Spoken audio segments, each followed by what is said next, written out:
Migraine தலைவலின்னா என்ன? அது நம்ம இந்தியன் பாப்புலேஷன்ல எவ்ளோ காமன்?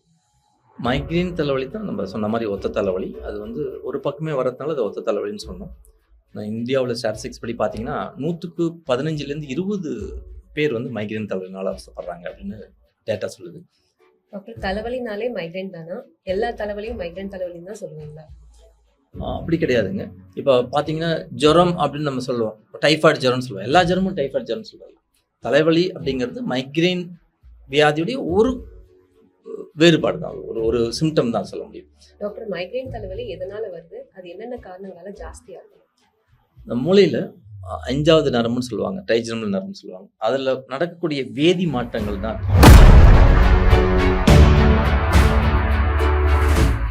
மைக்ரேன் எந்த வயசுக்காரங்கள ஜாஸ்தி அஃபெக்ட் பண்ணுது? மைக்ரேன் ஆக்சுவலி பார்த்தா எல்லா வயசையும் அஃபெக்ட் பண்ணும். 3 வயசுக்கு கீழ ரொம்ப ரேர். டாக்டர் இப்போ பிபி ஜாஸ்தி ஆனாலே தலைவலி வருதுன்னு சொல்றாங்க. அந்த தலைவலிக்கும் பிபிக்கும் என்ன சம்பந்தம்?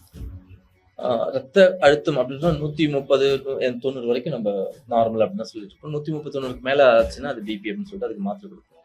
சில பேருக்கு ரத்த அழுத்தம் சரியா மாத்திரை சாப்பிடாதனால அவங்களுக்கு பிபி இருக்குதுன்னு தெரியாமலே விட்டுருப்பாங்க. ஸோ அவங்களுடைய ரத்த அழுத்தம் 180க்கு மேல அல்லது கீழே டயஸ்டல் சொல்றது 110க்கு மேல போகும்போது தலைவலி வரலாம். மைக்ரேன் தலைவலின்னா என்ன? அது நம்ம இந்தியன் பாப்புலேஷன்ல எவ்ளோ காமன்? மைக்ரேன் தலைவலி தான் நம்ம சொன்ன மாரி ஒத்த தலைவலி. அது வந்து ஒரு பக்கமே வரதுனால அது ஒத்த தலைவலின்னு சொன்னோம். இந்தியாவுல ஸ்டாட்டிஸ்டிக்ஸ் படி பார்த்தீங்கன்னா, 100க்கு 15லேருந்து 20 பேர் வந்து மைக்ரேன் தலைவலினால அவஸ்தைப்படுறாங்க அப்படின்னு டேட்டா சொல்லுது. மைக்ரேன் தலைவலிக்குன்னு சில கேரக்டர் இருக்குதுங்க. அதாவது பொதுவா அந்த தலைவலி வந்ததுன்னா 4 மணி நேரத்துலேருந்து 72 மணி நேரம் வரைக்கும், 4 மணி நேரத்துலேருந்து 3 நாள் வரைக்கும் அந்த தலைவலி நீடிக்கும். தலைவலி மாத்திரை சாப்பிடல அப்படின்னா. அந்த தலைவலி நாள்பட்ட தலைவலியில ஒரு முக்கியமான காரணம் மைக்ரேன் தலைவலி. பெரும்பாலும் அது ஜீன்ல கொஞ்சம் அல்ட்ரேஷன் இருக்கிறதுனால, அல்லது வந்து ஃபேமிலினால வரக்கூடியதுனால வரக்க செய்யலாம். இந்த மைக்ரேன் தலைவலியுடைய கேரக்டர் நம்ம சொல்லணும் அப்படின்னா, நான் வந்து அத உப்புமான்னு சொல்லுவேன். UPMA unilateral, pulsatile, moderate to severe intensity, aggravated by physical work அப்படின்னு சொல்லுவாங்க ஆங்கிலத்தில. அது வந்து ஒரு பக்கம் வரும் பெரும்பாலும். ஒரு பக்கம் ஆரம்பிச்சு இன்னொரு பக்கம் போகலாம். அல்லது ஒரு பக்கத்திலேயே இருக்கலாம். ஒரு பக்க தலைவலி. பல்சடைல் அப்படிங்கிறது வந்து ஒரு துடிக்கிற மாரி இருக்கும், அல்லது அழுத்துற மாரி இருக்கலாம். அந்த தலைவலி இருக்கும்பொழுது, அவங்களால மத்த எந்த வேலை செஞ்சாலும் அந்த தொந்தரவு ஜாஸ்தியா வரும். தலைவலி தொந்தரவு ஜாஸ்தியா இருக்கும். அது தலைவலி தீவிர தலைவலியா இருக்கும். மிதமான தலைவலியா இல்லாம தீவிர தலைவலியா இருக்கும்.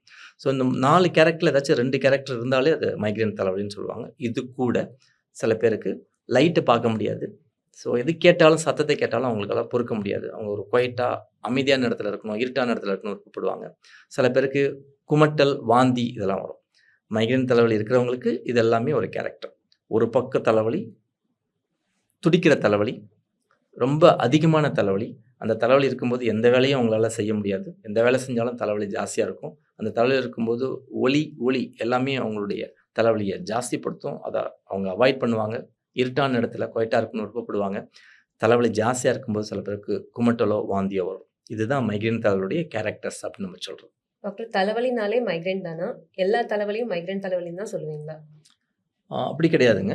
இப்ப பார்த்தீங்கன்னா, ஜுரம் அப்படின்னு நம்ம சொல்லுவோம். டைபாய்டு ஜுரம்னு சொல்லுவோம். எல்லா ஜுரமும் டைபாய்டு ஜுரம்னு சொல்றதில்ல. தலைவலி அப்படிங்கிறது மைக்ரேன் வியாதியுடைய ஒரு வேறுபாடு தான். ஒரு ஒரு சிம்ப்டம் தான் சொல்ல முடியும். மைக்ரேன் அப்படிங்கிற தலைவலியா வரலாம். சில பேருக்கு வந்து பார்வையில கொஞ்சம் மங்குற மாரி வரலாம். சில பேருக்கு கழுத்து வலியா வரலாம். சில பேருக்கு தலை சுத்தலா வரலாம். சில பேருக்கு வாந்தியா வரலாம். சில பேருக்கு நடக்கும்போது தள்ளாட்டமா வரலாம். சில பேருக்கு தலை முழுக்க வலி இருக்கலாம். ஒரு பக்கம் தலைவலி இல்லாம 2 பக்கமும் தலைவலி இருக்கலாம். சில பேருக்கு தலை அசைச்சாலே தலைவலி வருதுன்னு சொல்லலாம். அல்லது சில பேருக்கு வந்து நான் எதுவுமே பேச மாட்டேன், நான் இரிட்டபிளா இருக்கிறேன் அப்படின்னு சொல்லலாம். ஈவன் சில பேருக்கு பார்த்தீங்கன்னா, திருப்பி திருப்பி கொட்டாவி வருது, அசதியா இருக்குது, தூக்கமா இருக்குது அப்படின்னு சொல்றோம். இப்ப மைக்ரேன் அப்படிங்கிற ஒரு வியாதி, அதுல ஒரு முக்கியமான விஷயம் தலைவலி. எல்லா தலைவலியும் மைக்ரேன் இல்ல. ஏன்னா தலைவலி வந்து நம்ம சாதாரண டென்ஷனாலயும் வரலாம், மைக்ரேனால வரலாம். சில டைம்ல வந்து அடிப்பட்டத்தாலே வரலாம். சில பிரெயின் டியூமர்னால வரலாம். இரத்த குழாய் அடைப்பினால வரலாம். இரத்த குழாய் வெடிப்பினாலே வரலாம். சில மூளைகள்ல இருக்கக்கூடிய கிருமிகள் தாக்கத்தினாலே வரலாம். தலைவலிக்கு நெறைய காரணங்கள் இருக்குது. அதுல ஒரு முக்கியமான காரணம். இததான் சொல்லுவேன். நாள்பட்ட தலைவலி 3 மாசத்துக்கு மேல ஒருத்தவங்களுக்கு அடிக்கடி தலைவலி வருதுன்னா, மைக்ரேன் ஒரு முக்கியமான காரணம். இந்த மைக்ரேன் தலைவலியா வரலாம். கண்ணுல சின்ன சின்ன பூச்சிகள் பறக்கிற மாரி வரலாம். காதுல சத்தம் கேட்கிற மாரி வரலாம். தலை சுத்துற மாரி வரலாம். தலைவலியா வரலாம். ஒரு பக்க தலைவலியா வரலாம். 2 பக்க தலைவலியா வரலாம். கழுத்து வலியா வரலாம். வாந்தி, குமட்டலா வரலாம். தள்ளாட்டமா வரலாம். இவ்ளோ வேறுபாடுகள் தலைவலி, இந்த மைக்ரேன் தலைவலி வரலாம். டாக்டர் மைக்ரேன் தலைவலியும், டென்ஷன் தலைவலியும் எப்படி வித்தியாசப்படுத்துறதுங்க? ஒரு நல்ல கேள்வி. இப்போ சமுதாயத்தில நீங்க போய் கேட்டீங்கன்னா, 100ல ஒரு 15 பேருக்கு வந்து மைக்ரேன் தலைவலி இருக்குது அப்படின்னா, 100ல 30 பேருக்கு டென்ஷன் தலைவலி இருக்குது. அவங்க பெரும்பாலும் டாக்டர்ட்ட வரவே மாட்டாங்க. காலையிலேருந்து சாயந்தரம் வரைக்கும் வேலை பார்க்குறீங்க, ஒரு ஸ்ட்ரெஸ்ஸா இருக்கிறீங்க அப்படின்னா, சாயந்தரம் லைட்டா தலைவலி இருக்குன்னு சொல்லுவாங்க. வீட்டுக்கு வந்து ஒரு காஃபி குடிச்சா சரியாகும்னு சொல்லுவாங்க. அந்த தலைவலி பெரும்பாலும் 2 பக்கமும் வரும். முன்னாடியோ, பின்னாடியோ வரும். அந்த அளவுக்கு தீவிரமா இருக்காது. அந்த தலைவலில வாந்தியோ, மயக்கமோ, கண் பார்வை மயக்கமோ, தள்ளாட்டமோ எதுவும் இருக்காது.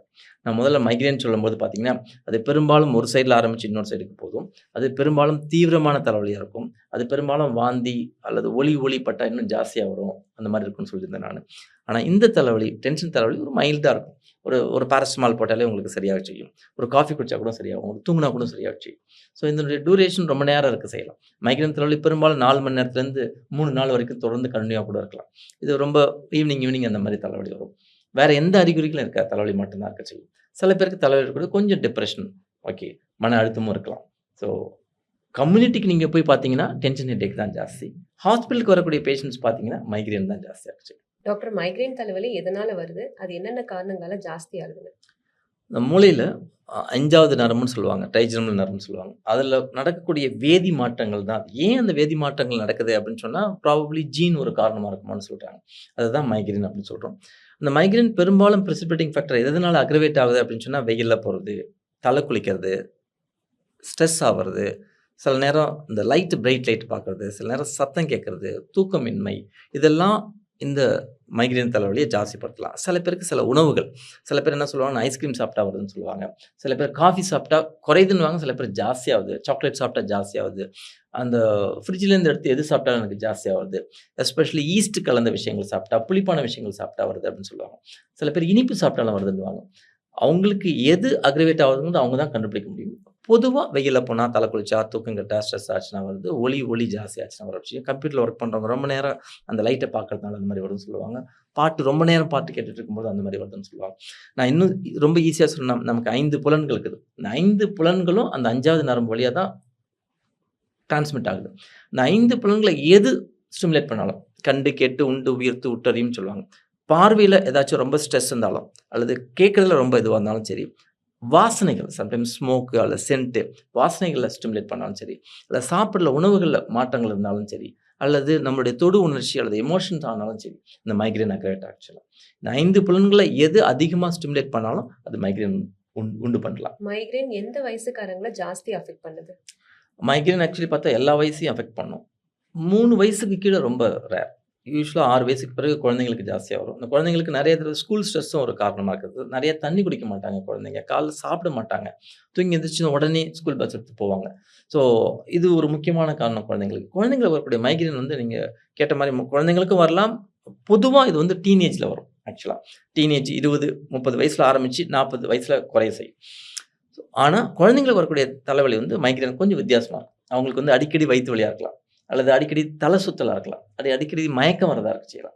குழந்தைங்களுக்கு வரக்கூடிய தலைவலி மட்டும் அந்த மைக்ரேன் மட்டும் கொஞ்சம் வித்தியாசமா இருக்கும். அவங்க மைக்ரேன் சொல்ல மாட்டாங்க. அதை விட முக்கியமான விஷயம், வெளியூருக்கு டிராவல் பண்ணா பஸ்லயோ அல்லது கார்லயோ போறாங்க அப்படின்னு சொன்னா, அவங்களுக்கு நெறைய வாந்தி வரும். Motion sickness.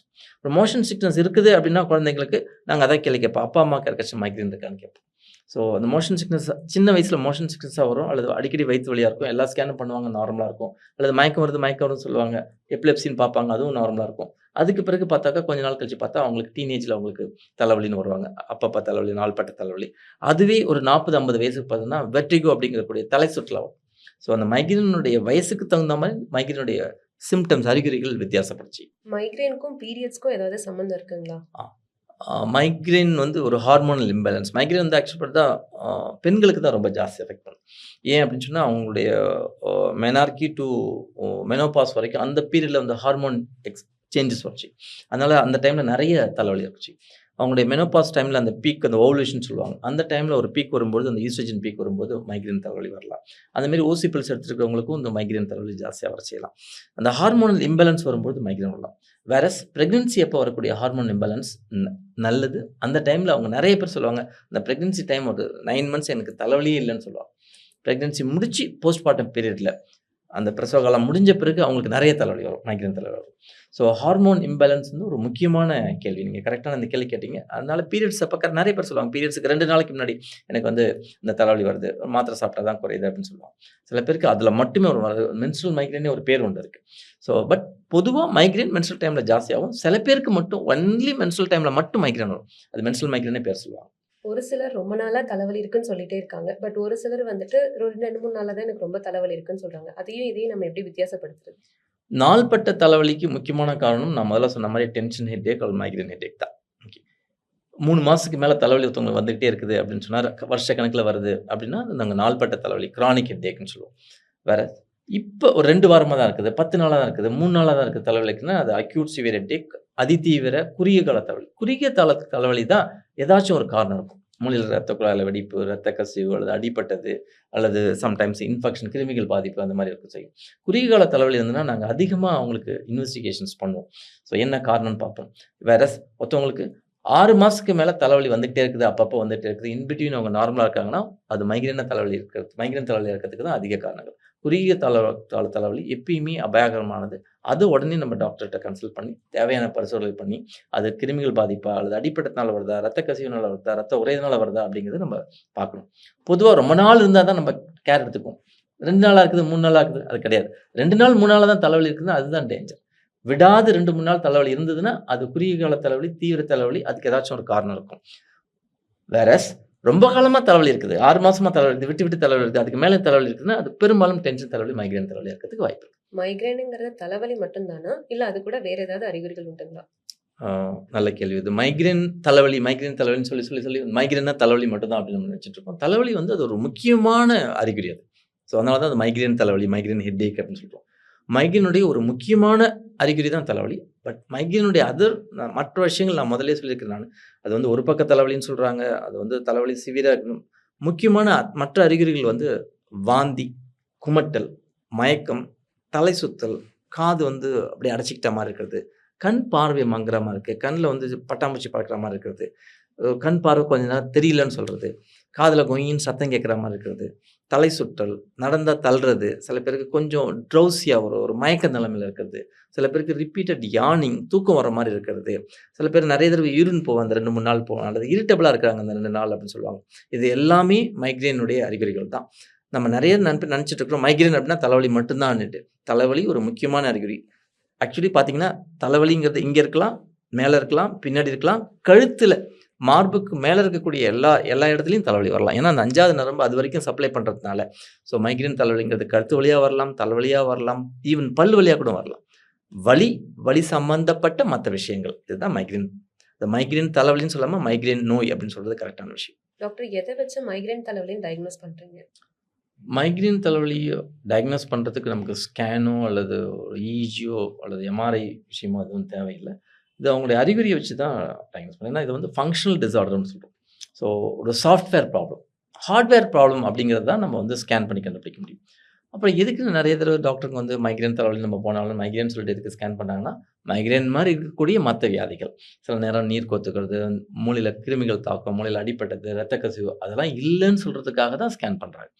அப்போ ஸ்கேனில் மைக்ரேன் தலைவலி நார்மலாக தான் இருக்கும், ஸ்கேன் நார்மலாக இருக்கும்.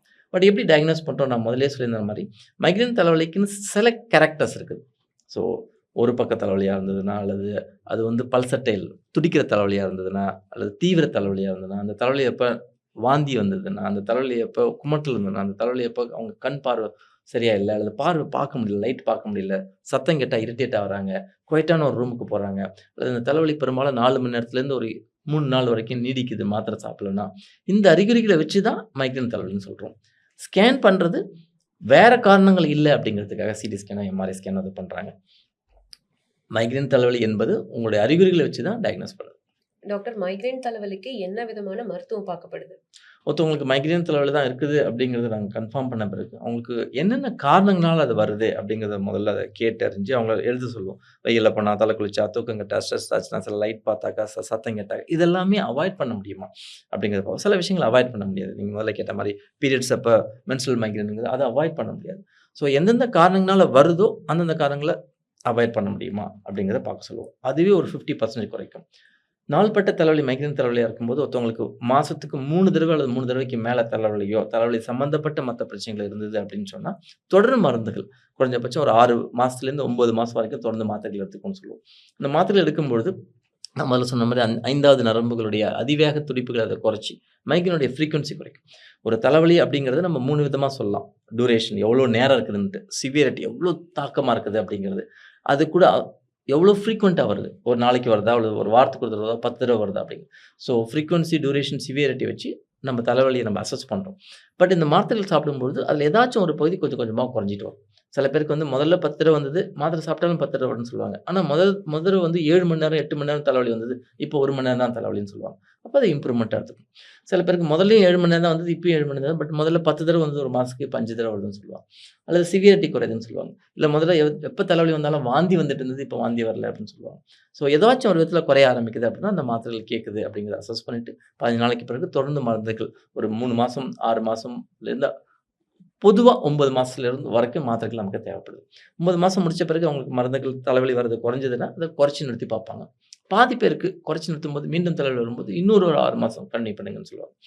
பெரும்பாலும் நான் மீண்டும் மீண்டும் சொல்றது, என்னென்ன காரணங்களால அது பிரெசிபிட்டேட் ஆகுதோ, அத நம்ம தடுத்து நிறுத்தும்பொழுதே பாதி தலைவலிய நம்மளால கண்ட்ரோல் பண்ண முடியும். இப்போ மைக்ரேன் தலைவலிக்கு நான் தொடர்ந்து மெடிசின்ஸ் எடுத்துக்காம, தேவைப்படும்போது மட்டும் மெடிசின்ஸ் எடுத்துக்கலாமா? ஆ இது ஒரு நல்ல கேள்வி தான். ஏன்னா நெறைய பேர் இத தான் பண்ணிட்டு இருக்காங்க. இப்போ ஒரு செடி இருக்குது, நீங்க பயிர் போடுறீங்க அப்படின்னா, பூச்சி மருந்து மட்டும் அடிக்கிற மாரி தான். வலி மாத்திரை மட்டும் சாப்பிடுறதுங்கிறது வந்து, நான் பூச்சி மருந்து மட்டும் அடிச்சிட்டு இருப்பேன் அப்படிங்கிற மாரி. அது அதுக்கு உரம் போடுறது, அதுக்கு தண்ணி வைக்கிறது, அதுக்கான மண்ண கிளறுறது, அதுதான் தொடர்ந்து மாத்திரைகள் செய்யுது. ஸோ நீங்க வெறும் பூச்சி மருந்தே அடிச்சிட்டு இருந்தீங்கன்னா, செடி என்ன ஆகும்? பட்டு போயிட்டே இருக்கும் செடி.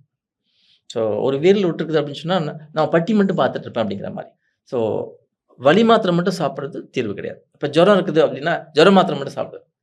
டைபாய்டு ஜுரமா இருந்தா, டைபாய்டுக்கான மாத்திரை சாப்பிட்டா தான் குறையும். அந்த மாரி மைக்ரேன் தலைவலிக்கு தலைவலி மட்டும் மைக்ரேன் நீங்க அட்டாக் பண்ண அதுக்கு இருக்கு. அதுக்கு என்ன ட்ரீட்மெண்ட்டோ அத நீங்க எடுத்துக்கவே இல்ல. ஸோ அதனால தொடர் மாத்திரைகள் சாப்பிடும்போது அதோட ஃப்ரீக்வன்சியோ, அ அவங்களுடைய டியூரேஷனோ குறைய செய்யும். வலி மாத்திரை மட்டுமே சாப்பிட்டுருக்கும்பொழுது, முதல்ல என்ன செய்வாங்கன்னா, மாசத்துக்கு 3 தடவ வலி இருந்தது. வலி 3 மாத்திரை சாப்பிட்டேன்னுவாங்க. அப்புறம் அது 10 மாத்திரை ஆகும். வாரத்துக்கு 4 மாத்திரை சாப்பிட்டேன்னுவாங்க. அப்புறம் டெய்லி மாத்திரை சாப்பிட்டேன்னுவாங்க. ஸோ அப்ப மிகையா மாத்திரைகள் யூஸ் பண்ண வேண்டிய நிலைமை வருது. அப்படி வரும்பொழுது, அவங்களுக்கு ரத்த குழாய்ல சில மாற்றங்கள் வந்து ஆராய்ச்சிகள் என்ன சொல்றாங்க, அவங்களுக்கு ஸ்ட்ரோக் வர்றதுக்கும், அவங்களுக்கு டிப்ரஷன் வர்றதுக்கும், மன அழுத்தம் வர்றதுக்கும் ஜாஸ்தி இருக்குதுன்னு சொல்றாங்க. அதனால அடிக்கடி மைக்ரேன் வருது. பின்னால் அவங்களுடைய ரத்த குழாய்களையும் பிரச்சனை உண்டு பண்ணுதுன்னு சில ஆராய்ச்சிகள் சொல்லுது. ஸோ அதனால மைக்ரேன் வராம தடுத்து நிறுத்துறதுக்கான மாத்திரைகள் சாப்பிடுறது ரொம்ப நல்லது. எல்லாருக்கும் தொடர்ந்து மாத்திரைகள் குடுக்க மாட்டணும். ஸோ ஒருத்தவங்களுக்கு வருஷத்துக்கு 2 தடவ தான் மைக்ரேன் வருதுன்னா தேவையில்ல. தொடர்ந்து மாத்திரையே தேவையில்ல. 3 அல்லது 3 தடவைக்கு மேல ஒரு மாசத்துக்குள்ளார ஒருத்தவங்களுக்கு தலைவலி வருதுன்னா, அவங்களுக்கு தொடர் மருந்துகள், பிரிவென்டிவ் மெடிசின் சொல்லக்கூடிய மருந்துகள் அவசியம் தேவைப்படுது. டாக்டர் இப்ப நெறைய பேரு தலைவலின்னா மெடிக்கல்ல போய் மாத்திரை வாங்கி சாப்பிட்டுக்கிறாங்க. எனக்கு ரொம்ப வலி இருக்குன்னு சொல்லி சில பால்ம்ஸ் எல்லாம் அப்ளை பண்றாங்க. அதெல்லாம் கரெக்ட்டா தப்புங்களா? அஸ் அ நியூரோலஜிஸ்ட்டா இதுல உங்களோட பார்வை என்ன? இது ரொம்ப தப்பு. இப்ப பார்த்தீங்கன்னா, நெறைய ஆட்லாம் வந்துருச்சு டிவி ஆட்ல. இது தன்னா "போயே போச்சு, இட்ஸ் கான், போயிந்தி" அப்படின்னு சொல்றாங்க. ஸோ உசுரும் போயிடும் அப்படி பண்ணாக்க. ஏன்னா, வலி மாத்திரை மட்டும் சாப்பிடுறது இப்ப ஜுரம் வந்ததுன்னா, ஜுர மாத்திரை மட்டும் ஏன் சாப்பிடக்கூடாது? அத நான் சொல்லுவேன், எப்பயுமே சொல்லுவேன். ஒரு வீட்ல வீரல் விட்டுருந்துன்னா, நீங்க பட்டி பார்த்துட்டே இருக்கிறீங்க. ஸோ ஒரு செடிக்கு வந்து பூச்சி மருந்து மட்டும் அடிச்சிட்டு இருக்கிறீங்க. ஸோ என்ன காரணம், மூல காரணம்னு நம்ம பார்க்கணும். அந்த தலைவலி பிரெயின் டியூமரா இருக்கலாம், அந்த தலைவலி பிரெயின் இன்ஃபெக்ஷனா இருக்கலாம், மூளையில ரத்த குழாய் அடைப்பா இருக்கலாம். நான் மைக்ரேன் மட்டும் சொல்லல. முதல்ல தலைவலிக்கு என்ன காரணம்னு பாருங்க. ஓகே. பொதுவா சொன்னீங்கன்னா, டென்ஷன் தலைவலி காரணமா இருக்கலாம். மைக்ரேன் காரணமா இருக்கலாம். அல்லது நான் முதல்ல சொன்ன மாரி ரத்த குழாய்கள் கிடையாது. என்ன காரணம்னு பார்க்கறதுக்கு நீங்க உங்க ஃபேமிலி டாக்டர பார்க்கணும். ஃபேமிலி டாக்டர் அட்வைஸ் பண்ணா ஸ்கேன் பண்ணீங்க. இல்ல இது சாதாரண தலைவலின்னா நீங்க விட்டுறலாம். பட் வலி மாத்திரை மட்டும் சாப்பிட்டு நெறைய பேர் தலைவலிய ஜாஸ்திப்படுத்திக்கிட்டோ, மைக்ரேன் தலைவலிய வந்து மிகை மருந்து உட்கொள்ளும் தலைவலி, மெடிகேஷன் ஓவர் யூசேஜ் டேக் அந்த நிலைமைக்கு போயோ, அல்லது அந்த வலி மாத்திரையினால வரக்கூடிய கிட்னி ப்ராப்ளத்தினாலே வராது. ஸோ, அப்புறம் அந்த பாம்ஸ் தடவுறதுனால வெளியில தான் தடவுறோம். அது வந்து சைட் எஃபெக்ட்ஸ் இல்ல. அது ஒரு தப்பான ஒரு நம்பிக்கை. So, whenever there is an effect, there will be side effect. Side effect இல்லாத எதுவுமே கிடையாது. நீங்க அந்த அந்த பாம் ஆக்ட் பண்ணா சம்திங் அந்த கெமிக்கல் உள்ளார போகுதுல்ல, அந்த கெமிக்கல் ரியாக்ட் பண்ணுச்சு. ஈவன் தண்ணியே சாதாரணமா 1 லிட்டர், 2 லிட்டர் தான் நார்மல். அது தண்ணி நேச்சுரலா கிடைக்குது அப்படின்னு சொல்லி நீங்க 7 லிட்டர் குடிச்சீங்க அப்படின்னா, உங்களுக்கு சோடியம் கம்மியாகி ஐசியூல அட்மிட் ஆகுற மாரி இருக்கும். ஸோ இது வந்து நேச்சுரலா இருக்குது அப்படிங்கிறதுக்காக நான் தடவுறேன் அப்படிங்கிறதுக்காக அது கிடையாது. லாட் ஆஃப் ரிப்போர்ட்ஸ் வந்து இந்த கேம்ஃபர், யூக்கலிப்டஸ், மென்தால் இதெல்லாமே வந்து தடவும்போது ஃபிட்ஸ் வருது அப்படின்னு கூட நெறைய ஆராய்ச்சிகள் சொல்றாங்க. அதனால எந்த ஒரு கெமிக்கலுக்கு பொழுது மருத்துவர் உங்க ஃபேமிலி டாக்டரோட அட்வைஸ் இல்லாம எதுவும் பண்ணிக்காதீங்க. குழந்தைங்க இப்ப அடிக்கடி தலைவலின்னு வராங்க. அது என்ன காரணம்? ஆமா. குட்டீஸுங்களுக்கு பார்த்தீங்கன்னா, முதல்ல நாங்க அதிகமா குழந்தைங்களுக்கு வரக்கூடிய தலைவலி பார்க்கல. இப்ப வாழ்க்கை முறை மாற்றத்தினால நெறைய குழந்தைங்களுக்கு தலைவலி வருது. 5 வயசு, 6 வயசு குழந்தைங்களுக்கு தலைவலி வருது. முக்கியமான காரணம் நான் பார்க்கும்போது பார்த்தீங்கன்னா, தூக்கமின்மை. குழந்தைங்களுக்கு எவ்வளோ நேரம் தூங்கணும் அப்படின்னு கேட்டா, நெறைய பேரு சரியா சொல்ல மாட்டேங்கிறாங்க. குழந்தைங்களுக்கு 10 மணி நேரம் தூக்கம் தேவை. டீனேஜ் ஆகுற வரைக்கும் அவங்களுக்கு குறைஞ்சபட்சம் 10 மணி நேரம் தூக்கம் வேற. அப்பா வர்றதுக்கு நைட்டு 11 மணி ஆயிடுது. அப்புறம் அதுக்கு பிறகு அவங்க குழந்தை கூட விளையாடுறாங்க. குழந்தைங்க தூங்கும்போது பார்த்தா டிவிலாம் பார்த்துட்டு, செல்ஃபோன்லாம் பார்த்துட்டு இது பண்றதுக்கு 11, 12 ஆயிடுது. பெரும்பாலான குழந்தைங்கள 8 மணி நேரம், 6 மணி நேரம் தான் தூங்குறாங்க. தூக்கம் நல்லா இருக்கணும். ஸ்கூலுக்கு போகும்பொழுது அவங்க நல்லா ஹைட்ரேட் ஆயி, நல்லா தண்ணி குடிச்சிட்டு, சாப்பிட்டு டிஃபன் சாப்பிட்டு போணும். அங்க ஸ்கூலுக்கு போனாலும் நல்ல யூரினல்ஸ் இருக்குதா? அவங்களால யூரின் போ முடியுதா? ஸோ வீட்லேருந்து மோஷன் போயிட்டு போறாங்களா? அப்படிங்கிற விஷயங்கள். மலம் சரியா போலனாலும் அது தலைவலிக்கு காரணமா இருக்கலாம். மனச்சிக்கல், மலச்சிக்கல் 2மே வந்து தலைவலிக்கு காரணமா தான் இருக்குது குழந்தைங்களுக்கு. ஆனா குழந்தைங்க பெரும்பாலும் தலைவலிய மைக்ரேன வந்து மைக்ரேன் தலைவலின்னு சொல்ல மாட்டாங்க. அவங்க பெரும்பாலும் குழந்தைங்களுக்கு அடிக்கடி வயித்து வலியா வரலாம். அல்லது தலை சுத்தலா இருக்கலாம். அல்லது கொஞ்சம் ஸ்கூல் பெர்ஃபார்மன்ஸ் குறைவா இருக்கலாம். அல்லது இரிட்டபிலிட்டியா வரலாம். அல்லது அடிக்கடி சோர்ந்து போகுதுன்னு வரலாம். நான் அப்ப வந்து வீட்ல யாருக்காச்சும் மைக்ரேன் இருக்கான்னு கேட்பேன். யாருக்குமே இல்லன்னு சொல்லுவாங்க. அப்ப வீட்ல யார் அடிக்கடி தலைவலி மாத்திரை சாப்பிடுறாங்கன்னு கேட்பேன். அப்ப சொல்லுவாங்க, "ஆமா நான் சாப்பிடுறேன்." ஸோ அப்புறம் தான் அவங்களுக்கே அம்மாவுக்கே மைக்ரேன் தலைவலிக்கு சொல்லும். அவங்க குழந்தைங்க எங்கேயாச்சும் வண்டியில அழைச்சிட்டு போனீங்கன்னா வாந்தி வரும். ஆமா சார். கார்ல அழைச்சிட்டு போனா வாந்தி வரும். டிராவல் சிக்னஸ் ஜாஸ்தி இருக்குன்னு சொல்லுவாங்க. அது ஒரு முக்கியமான அறிகுறி குழந்தைங்களுக்கு மைக்ரேன் இருக்குன்னு சொல்லிட்டு. ஸோ மைக்ரேன் குழந்தைங்களுக்கு வராம இருக்கிறதுக்கு நம்ம வாழ்க்கை முறை மாற்றம் ரொம்ப முக்கியம். மீண்டும் சொல்றேன், நல்ல தூக்கம் தேவை. நல்ல நீர் ஆகாரங்கள் தேவை. நல்ல நீர் சத்து தேவை. குழந்தைங்களுக்கு ஸ்கூலுக்கு போறதுக்கு முன்னாடி சாப்பிட்டு போறாங்களா அப்படிங்கிறத பார்க்கணும். ஸோ குழந்தைங்களுக்கு ஸ்ட்ரெஸ் இல்லாம பார்த்துக்கணும் நீங்க. இதுதான் குழந்தைங்களுடைய மைக்ரேன் தலைவலிய பிரிவென்ட் பண்ணதுக்கு ஒரு முக்கியமான விஷயமா நான் பார்க்குறேன். டாக்டர் இப்ப நெறைய ஐடி ப்ரொஃபஷனல்ஸ் தலைவலின்னு வராங்க. இத நீங்க எப்படி பார்க்குறீங்க? ஆ ஐடி ப்ரொஃபஷன்ஸ்ன்னு மட்டும் இல்ல. எல்லாருமே பார்த்தீங்கன்னா, இப்போ ஸ்ட்ரெஸ் ஜாஸ்தியா வருது. சமுதாயத்தில பார்த்தீங்கன்னா, ஸ்ட்ரெஸ் ஜாஸ்தியா இருக்கு. ஸ்ட்ரெஸ்ஸுங்கிறது என்ன சொல்லுவாங்கன்னா, உங்களுடைய பெர்ஃபார்மன்ஸுக்கும், உங்களுடைய ஸ்கில்லுக்கும் ஒரு கேப் ஒண்ணு இருக்கும்பொழுது தான் அந்த ஸ்ட்ரெஸ் வருது. உங்களுடைய எக்ஸ்பெக்டேஷனும், உங்களுடைய பெர்ஃபார்மன்ஸுக்கும் நடுப்புற ஒரு கேப் இருக்கும். ஸோ, அதுதான் ஸ்ட்ரெஸ்ன்னு சொல்றது. அத நீங்க எப்படி ஹேண்டில் பண்றீங்கிறது முக்கியம். ஸோ, ஐடி ப்ரொஃபஷனல்ல இன்னொரு ஆடட் ப்ராப்ளம் என்னாக்குன்னா, அவங்க ஸ்க்ரீன் டைம் ரொம்ப நெறையா இருக்கு. ஸோ, கிட்டத்தட்ட 8 மணி நேரம், 9 நேரம் ஸ்க்ரீன் டைம் இருக்காங்க. அப்புறம் அவங்க வீட்டுக்கு வந்தாலும் வந்து ஆஃப் ஒர்க் அல்லது வொர்க் ஃப்ரம் ஹோம் அப்படின்னு வேற சொல்றாங்க. ஸோ அப்போ அவங்க கம்ப்யூட்டர் கூடயே வாழ்ந்துட்டு இருக்கிற மாரி ஆயிடுது. ஸோ அதனால ஐ ஸ்ட்ரெயின் ஜாஸ்தியாகுது. நான் முதல்ல சொன்ன மாரி எந்த ஸ்ட்ரெயின் ஜாஸ்தியானாலும் சரி, 5 சென்ஸ்ல எது ஜாஸ்தியானாலும் சரி, அடிக்கடி அதில வேற பாட்டு கேட்டுட்டே இருப்பாங்க, இல்ல சத்தம் கேட்டே இருப்பாங்க. அந்த பிபிஓ அப்படின்னு சொல்றவங்க வந்து they have to keep listening. So இந்த 2 காம்பினேஷன் வரும்போது நெறைய தலைவலி வரும். அவங்களுக்கு கண் பார்வை குறையறதுக்கு அந்த கிட்ட பார்வை சீக்கிரமா வரதுக்கு கூட வாய்ப்பு இருக்குது. ஐ ஸ்ட்ரெயின்னால, ஏஸ்டிக்மேட்டிசம் அல்லது கிட்ட பார்வை வரதுக்கு. பட் அவங்க they can go and consult an ophthalmologist. Ophthalmologist power ஒண்ணும் இல்ல அப்படின்னு சொன்னா, அது மைக்ரேன் தலைவலி தான். அத எப்படி அவாய்ட் பண்ணலாம் அப்படிங்கிறத பார்க்கலாம். ஸோ அந்த லைட் பிரைட்டா இல்லாம பார்க்கலாம்.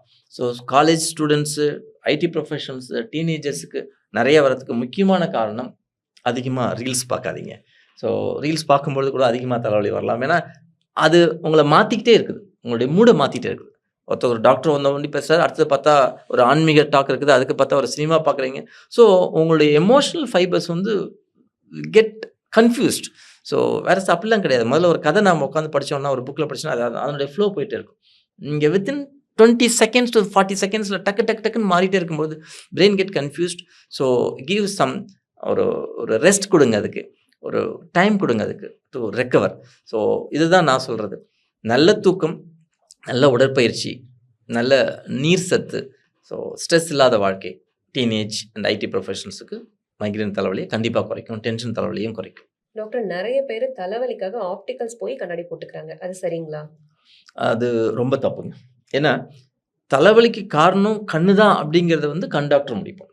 ஓகே. இப்ப தலைவலிக்கு கண்ணாடி போட்டுக்கிட்டீங்கன்னா, அப்புறம் வயித்து வலிக்கு என்ன போட்டுக்குவீங்க? பெல்ட் போட்டுக்குவீங்களா? நெஞ்சு வலிக்கு என்ன போட்டுக்குவீங்க? கேள்வி தான் கேட்குறது. ஸோ கண் பார்வையில ரியலா ரீஃப்ராக்ட் எரர் இருந்ததுன்னா கண்ணாடி போடலாம். கண்ணாடி போட்ட பிறகு அந்த தலைவலிக்கு வரணும். பட் தலைவலிக்கு ஒரு காரணம் தான் அந்த ரீஃப்ராக்ட் எரர்ங்கிறத சொல்றது. அது ரொம்ப சின்ன காரணம் தான். பெரும்பாலும் தலைவலிக்கு காரணம் மைக்ரேன் தான். ஸோ அதனால உங்களுக்கு கண் பார்வையில பிரச்சனை இருந்தாலும் டாக்டர்ட்ட நீங்க கேட்கலாம். இதுதான் என்ன தலைவலிக்கு காரணமா இருக்கும். படிச்சா மட்டும் தான் தலைவலி வருது. படிச்சா தலைவலி வருது. மத்த டிவி பார்த்தா வரல, ரீல்ஸ் பார்த்தா வரல அப்படின்னா அது கண் பார்வையினால இல்ல. உங்களுக்கு படிக்கிறது பிடிக்கல, உங்களுக்கு ஸ்ட்ரெஸ் இருக்குது அப்படின்ற அர்த்தமா தான் இருக்கு. குழந்தைங்க நெறையா சொல்லுவாங்க. ஸோ அதனால வந்து கண்ணாடியையும், தலைவலியும் சமப்படுத்தாதீங்க. தலைவலிக்கு நெறைய காரணங்கள் இருக்குது. அதுல மிக குறைந்த ஒரு 1000 பேர்ல ஒருத்தவங்களுக்கு வேணா கண் பார்வையினால வரக்கூடிய தலைவலியா இருக்கலாம். ஸோ 100ல 20 பேருக்கு மைக்ரேன் தலைவலி தான் இருக்குது. அதனால கண்ணாடி ஒரு சொல்யூஷன் கிடையாது. அதுவும் ஆப்டிகல்ஸ்ல போய் நீங்க கண்ணாடி போடுறதுக்கு முன்னாடி உங்களுக்கு தலைவலிக்கு என்ன காரணம்னு தெரிஞ்சுக்கிட்டு டாக்டர் எனக்கு தெரிஞ்ச ஒருத்தர் வந்துட்டு நல்லாவே இருந்தாரு. சடனா ரொம்ப சிவியரா ஹெட்டேக்ன்னு சொல்லி வந்தாரு. கொலாப்ஸ் ஆயிட்டாரு. We lost him. What is the reason doctor? இது வந்து அதிதீவிர தலைவலின்னு சொல்றது. நான் இதுவரைக்கும் சொன்ன மைக்ரேன் வந்து நாள்பட்ட தலைவலின்னு அடிக்கடி நான் சொல்லிட்டு இருந்தேன். ஒருத்தவங்களுக்கு தலைவலி ரொம்ப காலமா இருந்ததுன்னா, அது மைக்ரேன் தலைவலியா இருக்கும்.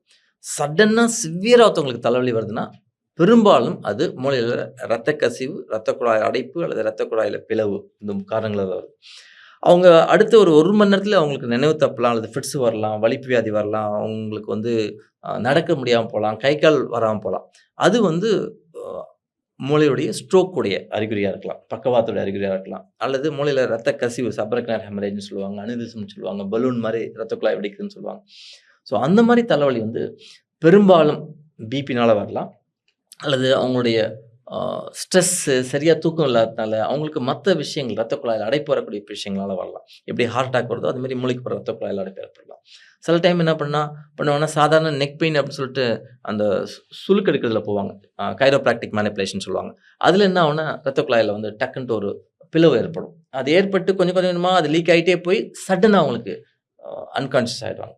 ஸோ அதிதீவிர தலைவலி வந்து அடுத்த ஒரு செகண்ட்ல அவங்க வந்து வாந்தி எடுக்கிறாங்க, நினைவு தப்புறாங்க அப்படின்னு சொன்னா, உடனே அவங்கள கன்சல்ட் பண்ணி அவங்க டாக்டர பார்க்கணும். அதுக்கு சிகிச்சைகள்லாம் இருக்குது. காப்பாத்த முடியும். பட் பெரும்பாலான பேர் வந்து தலைவலி எடுத்தாரு, வாந்தி எடுத்துருக்காரு அப்படின்னு கொஞ்சம் விட்டுருவாங்க. அதுக்கு பிறகு அன்கான்ஷியஸ் ஆகும்போது கொண்டு வரும்போது, அ வியாதியுடைய தன்மை ஜாஸ்தியாயிடுது. ஸோ அதிதீவிர தலைவலி வெகு விரைவாக நம்ம ஆம்புலன்ஸ் புடிச்சுனாச்சும் நியர்பை டாக்டர்ட்ட போயிட்டு ஸ்கேன் எடுக்க வேண்டியதா இருந்துச்சு. அது என்டையர்லி டிஃபரண்ட். நாள்பட்ட தலைவலி தான் மைக்ரேன் தலைவலி.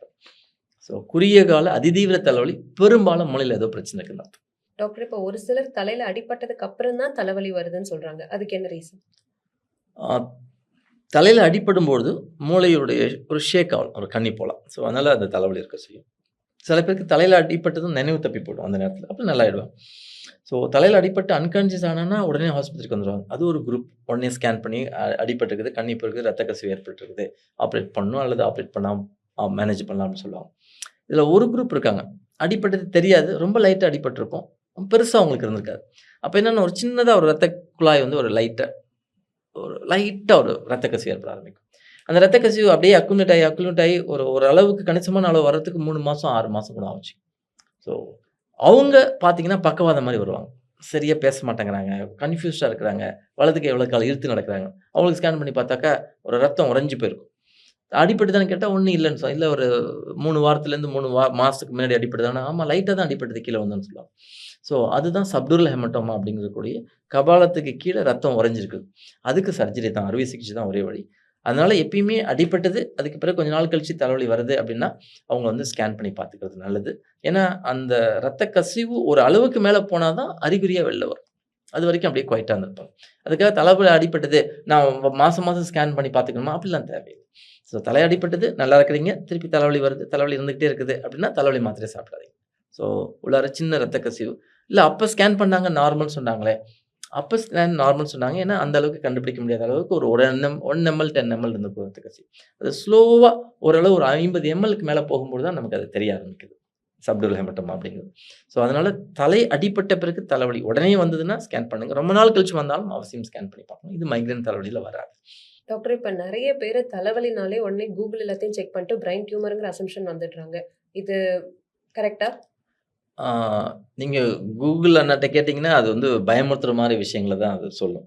ஓகே. ஸோ ஏன்னா கூகுள்ல வந்து அப்படிதான் போட்டிருக்காங்க. இது ஒரு நெஞ்சு வலி அப்படின்னா உடனே ஹார்ட் அட்டாக் அப்படின்னு தான் சொல்லுவாங்க. அதுமாரி தலைவலின்னா பிரெயின் அட்டாக் அல்லது ஸ்ட்ரோக் அல்லது வந்து பிரெயின் டியூமர் அப்படின்னு சொல்லுவாங்க.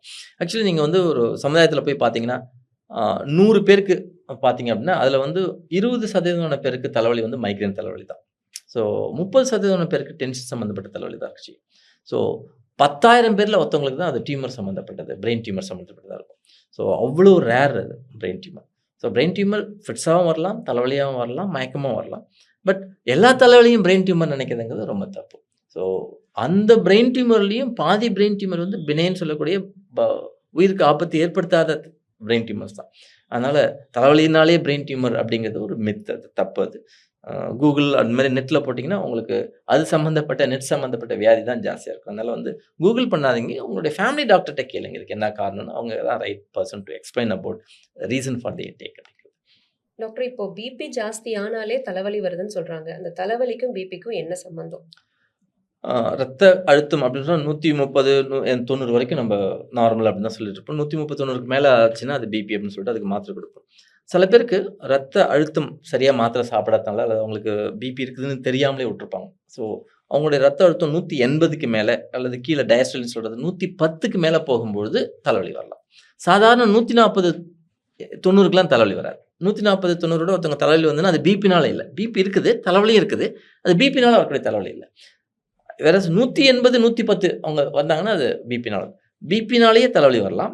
பிபினால ரத்த கசிவு ஏற்பட்டும் தலைவலி வரலாம். பிபினால ரத்த குழாய் அடைப்பு ஏற்பட்டும் தலைவலி வரலாம். ஸோ நெறைய காரணங்கள் இருக்குது. சடனா பிபி ரைஸ் ஆகும்போதும் தலைவலி வரலாம்.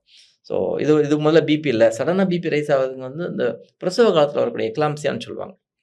அதில வந்து சடனா பிபி ரைஸ் ஆகும். அப்போ அவங்களுக்கு சடனா தலைவலி வரும். கண் பார்வை மங்கும். பிபி பார்த்தீங்கன்னாக்கா 180, 160 அப்படிங்கிற மாரி போயிட்டுருக்கும். ஸோ அதெல்லாமே அந்த அந்த விதமான தலைவலிகளா இருக்கும். நான் மீண்டும் சொல்றது, எல்லா பிபிக்காரங்களுக்கும் தலைவலின்னா, அது பிபினால தலைவலின்னு நெனச்சுட்டு இருக்காதீங்க. உங்களுடைய பிபி 180, 110க்கு மேல போனா தான், அது பிபினால வரக்கூடிய தலைவலின்னு சொல்லுவோம். மத்த பிபி குறைஞ்சல் பிபி இருந்தது அப்படின்னு சொன்னா, அது பிபினால வரக்கூடிய தலைவலி இல்ல. வேற காரணங்கள் நம்ம பார்க்க வேண்டியதா இருக்கு. டாக்டர் குழந்தைங்களுக்கு, டீனேஜ் பீப்பிள்க்கு வர ஹெட்டேக் பத்தி சொன்னீங்க. 50, 60 இயர்ஸ்க்கு மேல இருக்கிறவங்களுக்கு வர ஹெட்டேக் பத்தி கொஞ்சம் சொல்ல முடியுமா? ஆமா. இப்போ எல்டர்லி பீப்பிள் 60 வயசுக்கு மேல ஒருத்தவங்களுக்கு தலைவலி ஃபர்ஸ்ட் டைம் வருது அப்படின்னா, அது நாள்பட்ட தலைவலியா இருந்தாலும் சரி, அல்லது குறுகிய கால தலைவலியா இருந்தாலும் சரி, அது மைக்ரேனா இருக்கிறதுக்கு வாய்ப்புகள் ரொம்ப ரொம்ப கம்மி. ஸோ 60 வயசுக்கு மேல தலைவலி வருது, அது கூட விஷுவல் ப்ராப்ளம் இருக்குது, அல்லது இந்த பக்கம் ஒரு தொட்டா வலி ஜாஸ்தியா இருக்குது அப்படின்னு சொல்றாங்க அப்படின்னு சொன்னாங்கன்னா, அது வந்து ஜெயன்ட் செல் ஆர்டரிட்டிஸ் அப்படிங்கக்கூடிய ஒரு இரத்த குழாய் சம்மந்தப்பட்ட தலைவலியா இருக்கிறதுக்காக தான் நெறைய வாய்ப்புகள் இருக்குது. ஸோ அதுக்கு நாங்க வந்து simple blood test ESR, CRP அப்படின்னு பார்ப்போம். அதுக்கு ஸ்டீராய்டு போல மருந்துகள் குடுக்க வேண்டியதா இருக்கும். ஏன்னா, அதுக்கு அந்த மருந்துகள் குடுக்கல அப்படின்னா, அவங்களுடைய கண் பார்வை வந்து பாதிக்கும். அதனால நெறைய பேர் வந்து 60 பிளஸ் இருக்கிறவங்க கேட்ராக்ட்லாம் பண்ணியிருப்பாங்க. திடீர்னு என் கண் பார்வை குறைஞ்சிட்டு வருதுன்னு கண் டாக்டர்ட்ட போவாங்க. அவங்க கேட்கும்போது, "ஆமா லைட்டா தலைவலி இருந்துட்டு இருக்குது. தலைவலி மாத்திரை சாப்பிட்டா குறையுது" அப்படின்னுவாங்க. அப்புறம் அங்கேருந்து இங்க வரும்போது பார்த்தா தான் அவங்களுக்கு இரத்த குழாய் சம்மந்தப்பட்ட ஜெயன்ட் செல் ஆர்டரிட்டிஸ் அப்படிங்கிற டெம்பரல் ஆர்டரிட்டிஸ் அப்படிங்கிற ஒரு வியாதி இருக்குது. ரொம்ப சிம்பிளா டயக்னோஸ் பண்ணலாம். இஎஸ்ஆர், சிஆர்பி பண்ணி, அது ஸ்டீராய்டு குடுத்து கம்ப்ளீட்டா கியூர் படுத்திக்கலாம். அது ஒண்ணு. இன்னொன்னு வயசானவங்களுக்கு வரக்கூடிய தலைவலி அப்படிங்கிறது இது இல்ல அப்படின்னு சொன்னா, நாங்க முக்கியமா பார்க்குறது சம்டைம்ஸ் அவங்களுக்கு மூளையில இரத்த குழாயில அடைப்பு அல்லது இரத்த கசிவு, அவங்க அவங்க விழுந்திருக்கிறதே தெரிஞ்சிருக்காது. ஸோ சாதாரணமா வலிக்கிட்டு விழுந்தேன் அப்படின்னுவாங்க. இல்லாட்டினா மறதி இருக்கிறதுனால அதுவும் சொல்ல மாட்டாங்க. அதில சப்டுல் ஹெமட்டோமா அப்படிங்கிற இரத்த கசிவு ஏற்பட்டிருக்கலாம். ரொம்ப ரேரா வந்து டியூமர் வயசானவங்களுக்கு வரக்கூடியதா இருக்கலாம். பெரும்பாலும் வயசானவங்களுக்கு தலைவலி வந்ததுன்னா, அத நம்ம சீரியஸா எடுத்து நம்ம பார்க்க வேண்டியதா இருக்குது. சில பல மாத்திரைகள்னாலயும் தலைவலி வரலாம். எஸ்பெஷலி ஹார்ட்டுக்கு சாப்பிடக்கூடிய நைட்ரேட்டுங்கிற நாக்கடியில வைப்பாங்க. சில பேருக்கு அது அந்த சாப்பிட்டது நாக்கடியில வச்சதும் எனக்கு தலைவலி வருதுன்னு சொல்லுவாங்க. நைட்ரேட் இன்டியூஸ்ட் தலைவலின்னு சொல்லுவாங்க. ஸோ அதனால சீனியர் சிட்டிசனுக்கு அதாவது 60 வயசுக்கு மேல ஒருத்தவங்களுக்கு தலைவலி வந்ததுன்னா, நாங்க முதல்ல சிந்திக்கிறது ஜெயன்ட் செல் ஆர்டரிட்டிஸ் அப்படிங்கிறக்கூடிய இரத்த குழாய் சம்மந்தப்பட்ட தலைவலி. அதில கண் பார்வையும் போறதுனால நாங்க இஎஸ்ஆர், சிஆர்பிங்கிற ஒரு டெஸ்ட்ட பண்ணிட்டு அவங்களுக்கு ஸ்டீராய்டு குடுத்து அவங்களுக்கு கியூர் படுத்தலாம். அதுக்கு அடுத்தது நாங்க யோசிக்கிறது அடிபட்டு அதனால வரக்கூடிய சப்டுல் ஹெமட்டோமா. அவங்களுக்கு அடிபட்டது தெரியாது. ஏன்னா ஞாபக மறதினால அவங்களுக்கு அத பத்தி தெரிஞ்சிருக்காது. இதுக்கு அடுத்து நாங்க யோசிக்கப்படுறது டியூமர் அப்படிங்கிறது பிரெயின் டியூமர் நாங்க யோசிக்குவோம். இது இல்லாம சீனியர் சிட்டிசனுக்கு தலைவலி வருது அப்படின்னா, அத நம்ம சீரியஸா தான் நம்ம எடுத்துக்கணும். அத கண்டிப்பா மைக்ரேனா நம்ம எடுத்துக்க முடியாது. டாக்டர் இப்போ ஒரு சில பெண்கள் ஆஃப்டர் டெலிவரிக்கு அப்புறம் தலைவலி வருதுன்னு சொல்றாங்க. அதுக்கு என்ன ரீசன்? ஆ பேறுகாலம் முடிஞ்ச பிறகு வரக்கூடிய தலைவலி அப்படிங்கிறது முக்கியமான ஒரு காரணம் வந்து ஆ எக்லாம்ப்சியா அப்படின்னு சொல்லுவாங்க. அவங்களுக்கு பிபி சடனா ரைஸ் ஆகும். ஸோ முதல்ல நான் சொன்ன மாரி பிபி வந்து அவங்களுடைய சடனா ரைஸ் ஆகும்பொழுது உங்களுக்கு ஆ பின்பக்க தலைவலி, கண் பார்வை மங்குறது, வயித்து வலி இந்த மாரி வரும்பொழுது பிபிய முதல்ல குறைக்க வேண்டியதா இருக்கும். எக்லாம்ப்சியாக்கு வந்து சில ட்ரீட்மெண்ட் இருக்கு. மெக்னீசியம் சல்ஃபேட்ங்கிற ஒரு இன்ஜெக்ஷன் குடுப்பாங்க. அதுதான் ஒரு முக்கிய காரணம். பேறுகாலம் முடிஞ்ச பிறகு வரக்கூடிய தலைவலி. பேறுகாலம் முடிஞ்ச பிறகு சில பேருக்கு வந்து மூளையில இரத்த குழாய் அடைப்பு ஏற்படலாம். ஏன்னா பேறுகாலம் முடிஞ்ச பிறகு ரத்தம் உறையணும். நான் அ உதிரப்போக்கு இருக்கக்கூடாது அப்படிங்கிறதுக்காக ரத்தம் உறையிற தன்மை நம்ம இது நம்ம நேச்சுரலி அது இருக்குது. ஸோ அப்போ இரத்த குழாய் தேவையில்லாத இடத்துல உறையும்போது மூளையில இரத்த குழாயில அடைப்பு ஏற்படலாம். ஸோ சிரை தமனி அப்படின்னு சொல்றோம். அந்த சிரையுடைய இரத்த குழாய்ல உறையும்பொழுது சில பேருக்கு தலைவலி, ஃபிட்ஸ் அந்த மாரி விஷயங்கள், கை, கால் மரத்து போறது, கை, கால் வீக்னஸ் வர்றது அந்த மாரி வரலாம். ஸோ 1 எக்லாம்ப்சியா அப்படிங்கக்கூடிய ஒரு பிபி ரைஸ் ஆகுறதுனால வரக்கூடிய தலைவலி.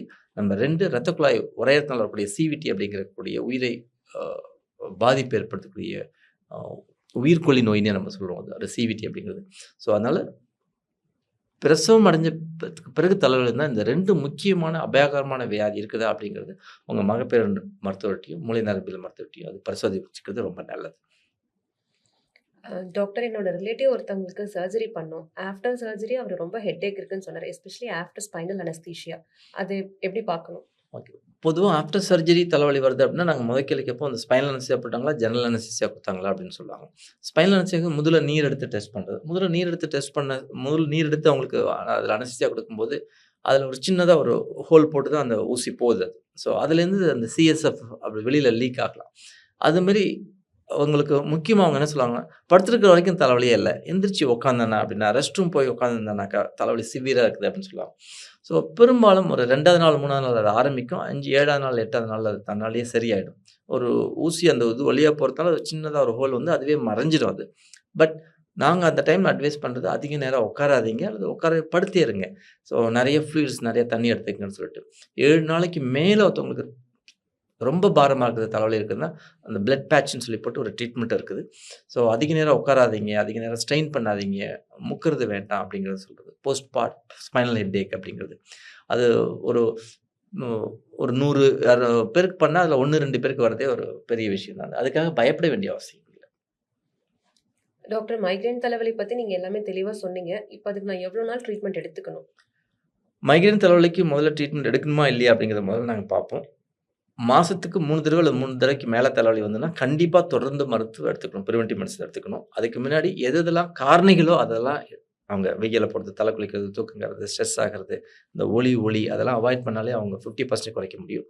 அதுக்கு பிறகு நாங்க தொடர்ந்து மருந்துகள் கொடுக்க ஆரம்பிப்போம். அந்த தொடர்ந்து மருந்துகள் பொதுவா 6 மாசத்துலேருந்து ஒரு 9 மாசம் வரைக்கும் அத எடுத்துக்கணும். சில பேருக்கு அத எடுத்துட்ட பிறகு குறைக்க ட்ரை பண்ணுவோம். குறைக்கும்போது திருப்பி தலைவலி வருதுன்னா, இன்னும் ஒரு 6 மாசம் எடுத்துக்கணும்னு சொல்லுவோம். பொதுவா சொன்னா ஒரு 1 வருஷம் தொடர்ந்து மாத்திரைகள் எடுத்துக்க வேண்டியதா இருக்கு. டாக்டர் என்னோட ரிலேட்டிவ் ஒருத்தர் ரொம்ப சிவியரா ஒரு பக்கம் மட்டும் ஹெட்டேக் வருதுன்னு சொல்றாரு. அந்த டைம்ல கண்ணு சிவந்து போயிடுது, கண்லேருந்து தண்ணி வருதுன்னு சொல்றாரு. இது என்ன தலைவலி? ஆ இதுவும் பார்த்தீங்கன்னா, ஒரு பக்கம் தான் வருது. அது ஏன் மைக்ரேன் இல்ல அப்படின்னு கேட்குறீங்க. பட் இதுவும் வந்து ஒரு பக்க தலைவலி தான். ஆனா இதில என்னன்னா, ஒரு பக்கம் மட்டுமே தான் வருங்க. வாழ்நாள் முழுக்க உங்களுக்கு ஒரு பக்கம் தான் வரும். ம். வருஷத்துக்கு ஒரு தடவ வரும் அல்லது 6 மாசத்துக்கு ஒரு தடவ வரும். வந்ததுன்னா most severe headache in the world அப்படின்னு சொன்னா, அந்த கிளஸ்டர் ஹெட்டேக்ன்னு சொல்லுவாங்க. குழும தலைவலின்னு சொல்லுவாங்க. கொத்து தலைவலின்னு சொல்லுவாங்க. அந்த ஒரு கடப்பாரை எடுத்து கண்ணுக்குள்ளார குத்துனா எப்படி இருக்குமோ, அந்த மாரி வலி இருக்கும். அந்த வலி வந்ததுன்னா ஒரு 1/2 மணி நேரம், 1 மணி நேரம் இருக்கும். அந்த டைம்ல கண்ணு சிகப்பிடும். கண்ல தண்ணி வரும். அந்த பக்கம் மூக்குல தண்ணி வரும். அதனால கண்ணுக்குள்ளார வலி இருக்கிறதுனால ஃபர்ஸ்ட்டு அவங்க கண் டாக்டர் போவாங்க. அப்புறம் கண் டாக்டர் பார்த்துட்டு அதில ஒண்ணும் இல்லன்னு சொல்லும்போது, மூக்குலேருந்து நீர் வருதுங்கிறதுனால இஎன்டி டாக்டர் போவாங்க. அப்புறம் வந்துட்டு போதுங்களா சைக்காலஜிக்கல் ப்ராப்ளமா இருக்குதுன்னு பார்ப்பாங்க. அது வந்து குத்து தலைவலி, குழும தலைவலி, கிளஸ்டர் ஹெட்டேக்ன்னு சொல்றது. ஒரு பக்கம் வந்ததுன்னா, அவங்களுக்கு 10 வருஷம் ஆனாலும், 20 வருஷம் ஆனாலும் சரி, வருஷத்துக்கு ஒரு தடவை, 6 மாசத்துக்கு ஒரு தடவை அதே பக்கம் தான் வரும். Side locked. அந்த சைட்னா அந்த சைட்ல தான் வரும். ஸோ வாழ்க்கையில ரொம்ப வேதனை தரக்கூடிய தலைவலி அப்படின்னு நாங்க சொல்றது அதுதான். நான் சொல்றது வந்து கடப்பாரை எப்படி குத்தி உள்ளுக்குள்ளார போனா எப்படி இருக்குமோ, அந்த மாரி ஒரு 1/2 அன் ஹவர் கஷ்டப்பட்டுருவாங்க. தூங்கிட்டே இருப்பாங்க. திடீர்னு எந்திரிச்சு உருளுவாங்க, கத்துவாங்க. ஸ்கேன்ல எதுவுமே தெரியாது அவங்களுக்கு. ஸோ இது வந்து மைக்ரேனுடைய இன்னொரு வேறுபாடு. மைக்ரேன் நான் எப்படி சொன்னனோ, அதே மாரி இது கொத்து தலைவலி, கிளஸ்டர் ஹெட்டேக்ன்ட்டு அதுக்கும் மருந்துகள் இருக்குது. பெரும்பாலும் உடனே ஒரு ஆக்ஸிஜன் வைப்பாங்க. அதுக்கு பிறகு ஒரு சில மருந்துகள் குடுத்து அதுவும் சரிப்படுத்த முடியும். ஸ்மோக்கரா இருந்தாங்கன்னா, அது முதல்ல அத நிறுத்தணும்னு சொல்லுவோம். ஏன்னா, அந்த ஸ்மோக்கருக்கு வந்து இந்த கிளஸ்டர் ஹெட்டேக், ஆல்கஹாலுக்கு வந்து இந்த கிளஸ்டர் ஹெட்டேக் வந்து அத பிரிசிபிடேட் பண்ணதுனால இது 2த்தையும் நிறுத்துவோம் அப்படின்னு சொல்லுவோம்.